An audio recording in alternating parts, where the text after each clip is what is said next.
Okay, I just want to do a video today, just a short one, about the maintenance interval. How do you maintain your helicopter, the HX50 or the HC50? I'm going to do another one about the cost of maintenance and what the cost of ownership is, but this one is specifically around the maintenance intervals. So with a turbine helicopter, and this one in specific, we need to do an inspection every 100 hours or annually, whichever comes first. I'll explain what I mean by that. If you're a private owner and you're flying the helicopter less than 100 hours a year, then that means once a year you're going to go to your maintenance facility and you're going to get your engineer to do an annual inspection for you.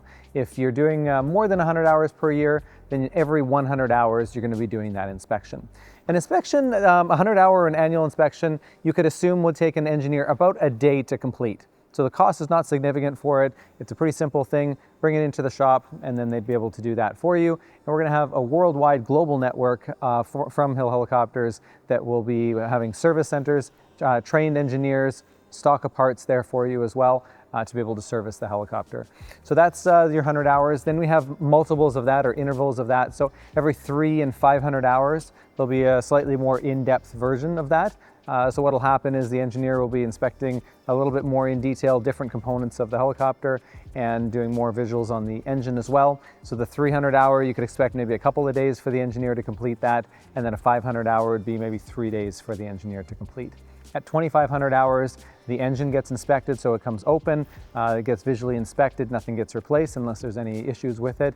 So that's a little bit more in-depth at 2,500 hours. And then 5,000 hours is sort of what we consider the big inspection. And that's when the engine and the 2 gearboxes are due to be replaced.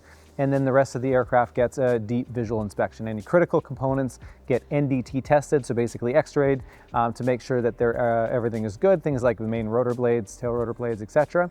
But there's no calendar life item and all of those things are on condition. So as long as they're still good and in serviceable condition, they'll continue on. But 5,000 hours is when you're going to be replacing those major components. So that gives you a bit of an idea of how often you're going to have to be inspecting your helicopter.